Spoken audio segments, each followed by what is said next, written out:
जब से बीजेपी की सरकार आई है, अन्याय लगातार बढ़ता जा रहा है और अन्याय चरम सीमा पर है। और कई ऐसे मौके हैं, मैं आपको कन्नौज का उदाहरण दे सकता हूं। वहां पर सरकार के डिप्टी सीएम, सीएम के माध्यम से लगातार संपर्क रहा। वहां पर बहुत सारे भारतीय जनता पार्टी के लोग लगे रहे। एक हत्या हुई, उसके बाद मैंने जिलाधिकारियों को कहा कि अगर हत्या हुई है उसके दोषी आप लोग हैं, प्रशासन है। और ये बात मैंने इसलिए कही कि अगर प्रशासन सही समय पर न्याय दे दे तो घटनाएं नहीं होंगी। प्रशासन पूरा भारतीय जनता पार्टी के इशारे पे काम कर रहा है और कई जिलों में भारतीय जनता पार्टी का पदाधिकारी बन के काम कर रहे हैं। वो रामपुर हमारे बगल में आदरणीय आजम खान साहब बैठे हैं, इन पे सब झूठे मुकदमे लगे हैं। इतनी परेशानी, तकलीफ और इस तरह का अन्याय किसी भी राजनीतिक परिवार के साथ नहीं हुआ होगा जितना इनके साथ हुआ है। आज जब मैं आपसे मिल रहा हूं, बात कर रहा हूं, सुबह सुबह मेरे घर पर एक परिवार आया और रोता हुआ आया कि रात में उनके परिवार, एक समाजवादी पार्टी के पूर्व में रहे प्रत्याशी, उसको उठा लिया है पुलिस ने। मैं लखनऊ से चल करके बरेली, बरेली से चल करके रामपुर और रामपुर से मुरादाबाद तक मैं फोन मिलाता रहा हूं, लेकिन अभी तक पुलिस कप्तान का फोन नहीं उठा। सोचिए, अगर पुलिस के अधिकारी भारतीय जनता पार्टी के पदाधिकारी बन जाएंगे, उनसे क्या न्याय की उम्मीद करेंगे आप? और ये एक घटना नहीं है।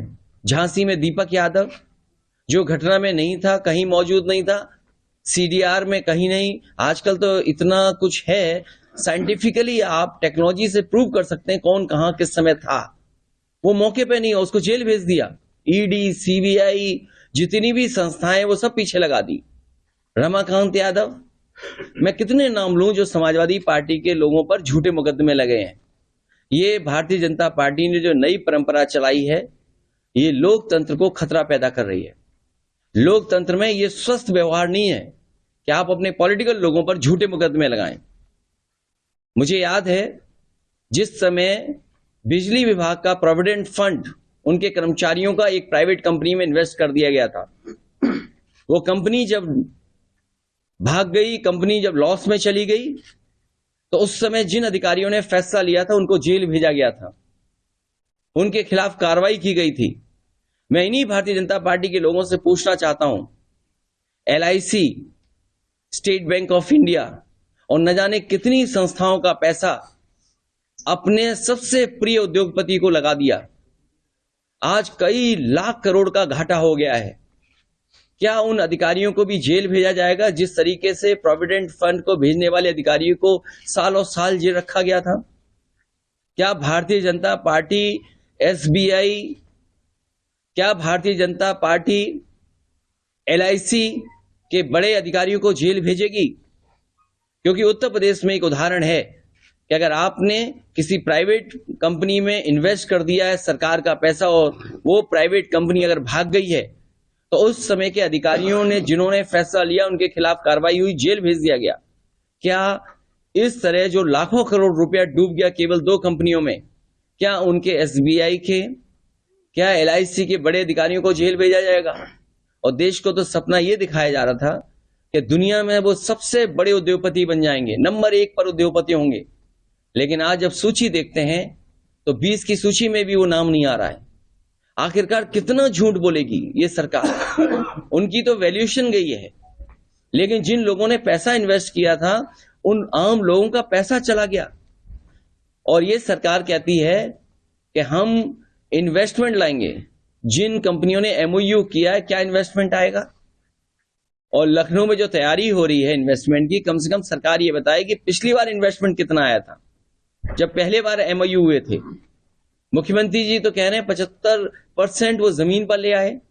मुरादाबाद में बताओ कोई बड़ा कारखाना लगा हो सरकार की तरफ से, अमरोहा में कोई बड़ा कारखाना लगा हो सरकार की तरफ से, रामपुर में बड़ा कोई कारखाना लगा हो सरकार की तरफ से, या सरकार के प्रयासों से बरेली में कोई कारखाना ना लगा हो, जब इन जिलों में और हम आसपास के जिलों में उत्तर प्रदेश में देखते हैं कि कहीं भी कोई बड़ा इन्वेस्टमेंट नहीं आया है, तो हम कैसे मान लें कि जो एमओयू हो रहे हैं वो सच एमओयू हो रहे हैं? और सच्चाई तो यह है कि भारतीय जनता पार्टी के लोग कागज लेकर के घूमते हैं और कहीं कोई अगर टाई पहने और सूट पहने दिख जाए उससे एमओयू कर लेते हैं। 5 लाख करोड़ का तो जमीन पे पहुंचा नहीं, अब तैयारी है न जाने कितने लाख करोड़ की, तो क्या जमीन पर पहुंचेगा? ये भारतीय जनता पार्टी जनता को धोखा दे रही है।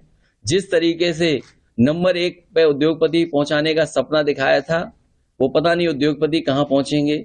और अभी तो शेयर गिर रहे हैं, पूरी सरकार लगी है बचाने में, पूरा तंत्र लगा हुआ है बचाने में, पूरी फाइनेंशियल इंस्टीट्यूशंस लगी है बचाने में। तो सोचिए, जब एक उद्योगपति के साथ इतनी इंस्टीट्यूशंस हों वो नहीं बच पा रहा है, तो और आम व्यापारी उद्योगपतियों का क्या होगा? जब देश का इतना बड़ा उद्योगपति डूब रहा है, तो उस इन्वेस्टमेंट के बहाने उत्तर प्रदेश में कौन इन्वेस्टमेंट करने आएगा?